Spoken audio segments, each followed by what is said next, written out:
Hi hello எல்லாருக்கும் வணக்கம். இப்போ நீங்கள் பார்க்குறது நான் இதுக்கு முதல்ல ஒரு வீடியோ ஒன்று அப்லோட் பண்ணியிருந்தேன்.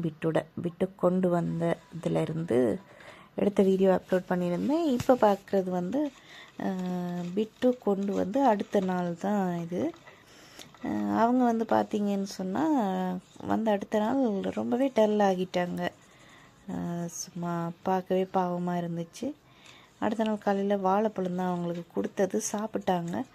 ஆனால் இன்னும் அவங்களுக்கான ஃபுட்டை வாங்கிட்டு அதனாலையோ தெரியலை, இப்படி தான் இருந்தாங்க டல்லாக. சில நேரம் அவங்களோட சகோதரங்களை பிரிஞ்சு வந்தனால எப்படி இருந்தாங்களோ தெரியலை. ஓகே ஃப்ரெண்ட்ஸ், இந்த வீடியோ உங்களுக்கு பிடிச்சிருக்குன்னு நான் நினைக்கிறேன். ஹேண்ட் ரைட்டிங் பேர்ட்ஸ் எப்படி டேக் கேர் பண்ணுறது அப்படின்ற வீடியோஸ் 1 by 1 அப்லோட் பண்ணுறதுக்கு இருக்கேன். ப்ளீஸ் சப்ஸ்கிரைப் பண்ணி லைக் பண்ணிக்கோங்க.